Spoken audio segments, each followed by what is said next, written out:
But when I was just reading through what it says, it would choose 15 people to write it. Which is already written.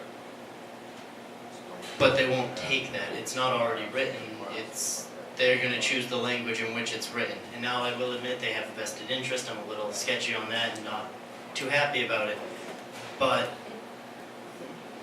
it's not already written because they will change it and they will reword it. Okay. Sorry, that wasn't a question. I guess my question was, how can we ensure that it's fair to everyone and make it work? Hopefully the light bulb just went off in your head. No, but now you see the light, right? That's exactly the problem when you empower elected officials to come up with ways to regulate public speech, is hopefully they're going to do it right. So you're asking me, did I quote the amendment? Yes, in fact, Leo quoted the amendment because it's on their website. They have an amendment ready to go, and that's what I was debating with he was talking about artificial intelligence. So the ballot question alone says 15 people will get in a room and come up with a way to amend the U.S. Constitution. Those 15 people will be 3 from the Secretary of State, a Democrat, 3 from the Attorney General, a Democrat, 3 from the Speaker of the House, a Democrat, 3 from the Senate President, a Democrat, 3 from the Governor, depending on who that is after November. So those 15 come up with a way to regulate the public speech. Leo's group has it already written on their website, and that's what we're debating, which is the artificial intelligence would be or artificial entities would be the groups, which are nonprofits, corporations, and unions, would have no constitutional rights. So there's a lot of things that could happen along the way, but if you vote yes on question 2, then you're saying government officials should regulate the public speech. If you're saying no, you're saying the Constitution is good enough, the public can regulate its own speech. Paul, I have a slight difference of opinion in this regard. What we're doing is proposing language for a constitutional amendment. On this topic right now in Congress, there are over a half dozen different proposals. What we're trying to do is get our Congress to address the problems which I have outlined tonight. We have our ideas in terms of what it would be. And yes, we have written our ideas, but they're only our ideas.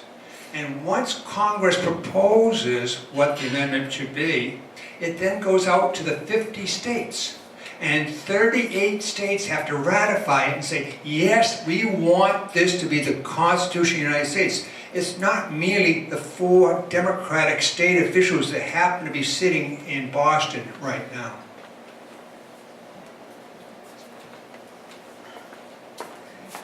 I've got 4 minutes. Does anybody else have a question? Okay, I have a clarification question on the issue. The 15 members are surrogates of the respective positions in the state. They are not elected officials, is that correct? It simply says citizens. The requirement is that it be citizens. However, historically, we know when the legislature appoints commissions, they many times do appoint other legislators. There you go. Okay. All right, then that seems to be it on question 2, if there are no more questions to question 2.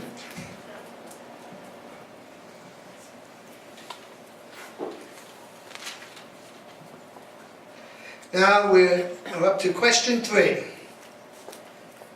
Ballot question number 3 is for the transgender anti-discrimination to keep in place or repeal current law on public accommodation pertaining to gender identity.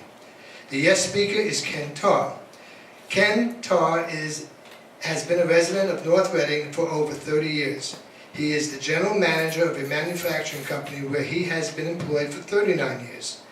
Presently, Mr. Tarr is the chairperson of the Land Utilization Committee in town and is one of the managers of the North Reading Farmers Market.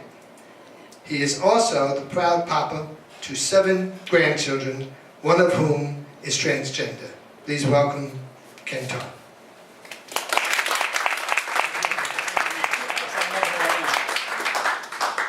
Thank you. Good evening. So as you know now, my name is Ken Tarr. Just want to take a moment to let you know why I believe you should vote yes on question 3 to uphold protections for transgender people.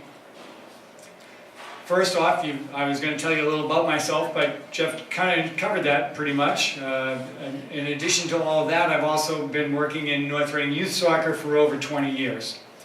As a member of the First Baptist Church of Medford, I have worked on the Board of Christian Education, been a member of the diaconate, taught Sunday school, led the youth groups, and even now I lead as the moderator.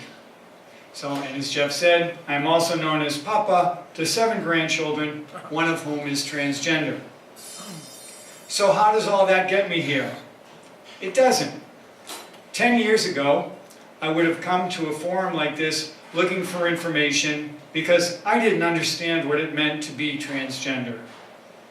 I distinctly remember reading an article in the Sunday paper about twins in Maine. And one of them started asking at the age of 4, when do I get to be a girl? This sparked a conversation with my wife to say, where would that come from? Why would a 4-year-old ask that unless they really felt they weren't in the correct body for their being? And keep in mind, this is well before any of this was introduced in TV shows or on programs. Then came the real challenge. As a slightly older than middle-aged adult, it was a case of receiving a new education when I was enlightened over 6 years ago that my grandchild was transitioning to become the person that they truly had been struggling to become throughout their young life. This was not an easy change for me to understand or to adjust to. The strength of my daughter guided me to realize that none of this was a choice, but a reality, and that I was getting the opportunity to see the blooming personality emerge as this young child was allowed to live the life they knew they were meant to. My grandchild has one of the strongest personalities I know. If you haven't had the chance to get to know someone that is transgender and hear their story, if you do have the chance and you hear their story, you know that so many of them knew at such early ages that they were living in a body that didn't fit who they are.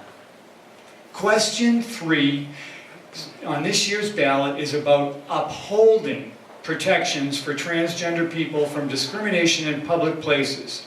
It's about dignity and respect and about treating everyone as we would want to be treated. The law that people on no side are trying to repeal has been in place for over 2 years in Massachusetts. This has given everyone in our communities the right to feel safe against discrimination. It allows everyone to be able to go to the movies, out to eat, go shopping, or go to medical offices, and even enjoy our beloved Ipswich River Park without the fear of harassment and discrimination. This law is about dignity and respect. My grandchild, who is transgender, has rightfully been able to participate in local children's programs and sports, as all of my other grandchildren have. That's how it should be. A few weeks ago, a Virginia middle school held an active shooter drill. Included among the students that were in the gym at the time was a transgender girl. While the staff secured all of the other students in either the boys' or girls' locker rooms, no one was sure where to send the transgender student. As a result, she was left in the gym with a teacher while it was decided where she should go. When she was finally allowed into one of the locker rooms, she was segregated in a hallway because there was a concern that she might be a danger to her fellow students, and that was prioritized over her personal safety if there had been a shooter. Imagine the trauma and embarrassment felt by that young girl, being singled out and being made to feel less important than all of her peers. Question 3 would not change the Massachusetts school policies, but this is an example of how an individual could be discriminated against. Here in Massachusetts, our state law says that transgender people should be free from harassment and discrimination. I think we can all agree that everyone should be treated with dignity and respect. Vote no proponents would have you believe that this law presents a safety concern to the general public, but that is just false.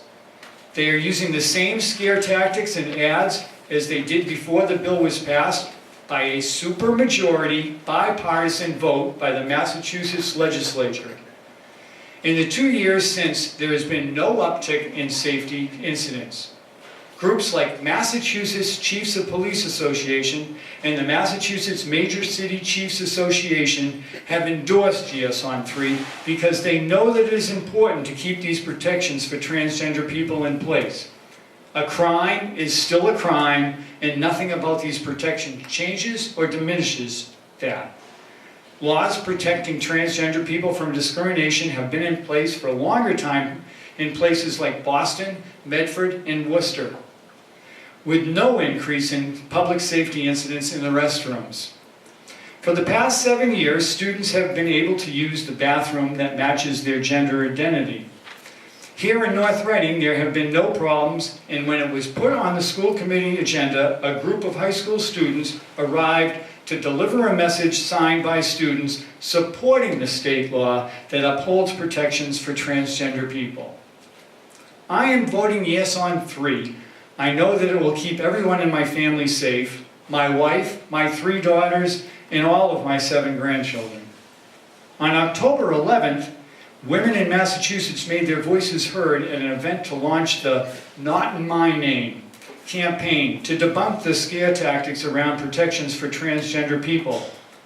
We all care about safety and privacy, especially in restrooms.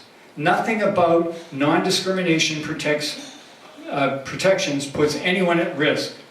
All the law does is protect transgender people from discrimination and harassment in public places.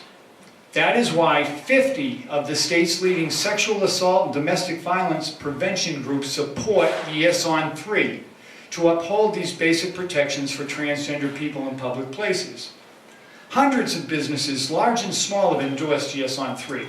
Eastern Bank, Legal Seafoods, Nike, Planet Fitness, and JP Licks are among those listed because treating all customers with dignity and respect is good for business and the right thing to do. The world champion Boston Red Sox, Boston Bruins, Boston Celtics, New England Revolution, and the New England Patriots have all joined the coalition to ensure that all of their fans can safely attend their events. GS-on-3 to uphold protections for transgender people has bipartisan support. Governor Baker and Lieutenant Governor Polito both support the GS-on-3 campaign and even provided financial support. This law is about protecting the freedom of all Massachusetts residents, including those who are transgender, to live their lives free from discrimination. Protecting people from discrimination is about treating others as we want to be treated. Repealing this will open up the door to more bullying, harassment, and violence.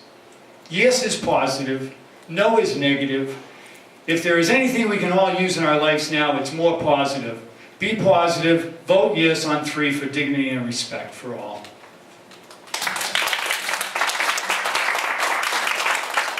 Thank you, Ken. Our no speaker is, to question 3, is Debbie Dugan. Debbie is the oldest of 6 children, the mother of 3 grown children, and the grandmother of mother of 6. Debbie served as an elected New Jersey school board member from 1991 to 2003, accumulating 23 years of dedicated public service for 3 different school districts. Debbie helped write and pass New Jersey legislation to stop the interpretation of school to work, a predecessor of Common Core. Her second bill, called Nosy Student Survey Bill, which protected students from answering personal questions about their home life. Ms. Dugan is Secretary of the Watertown Republican Town Committee, an election commissioner, a Republican state committeewoman, and an active member of the Massachusetts Republican Assembly. Debbie is also the chairwoman of the No on 3 campaign known to many as the bathroom and locker law. Please welcome Debbie Dugan.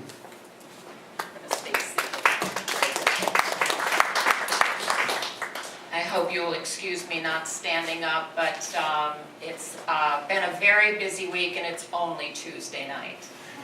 I live in Watertown, as Jeffrey said, and I am the chairwoman of Keep Mass Safe, Vote No on Question 3. And what I wanted to, I need to lift it up a little bit. I want to talk to you about a law that was put in place in 2011 to protect the transgender community from discrimination. So a law was already on the books. So in 2016, when this law was passed, it added gender identification to the law so that any man can self-identify as a woman and enter bathrooms, women's locker rooms, showers, changing rooms, and even homeless women's shelters. That's the part of this law that we have a problem with. We do not believe that anyone should be discriminated against for any reason. But we do believe that women and children and other vulnerable people should be safe when they use these spaces. And the vulnerable people that we talk about in our messaging is the transgender community, because they do use women's bathrooms. You know, they come in, they do their thing, and they turn around and they leave. And they use them because they feel safe. There's been a lot of discussion about, there's no uptick in reported crimes. Well, if you understand the severe penalties for violating this law, so I'll give you an example. A father has gone to pick up his child, a little girl who's at the YMCA for her swim lessons. She's in the locker room, she's changing out of her swimsuit, and he's waiting for her outside the door, where every good dad would be, waiting for her right outside the door. She's a little girl. And a man walks by him, and he's heading into the locker room. And this dad isn't aware of this law. And he said, "Oh, excuse me, sir, that's the ladies' room. The men's room is right over here." And the gentleman continues to walk in, and he says, "Hey, buddy, my daughter's in there. You can't go in there." That's discrimination under this law.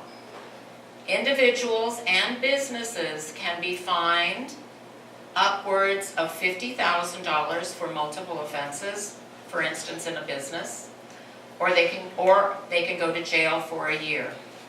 So if you were a business, or if you were an individual and you were warned about the penalty, would you make a complaint? Would you run the risk of a $50,000 fine or going to jail? I don't think so.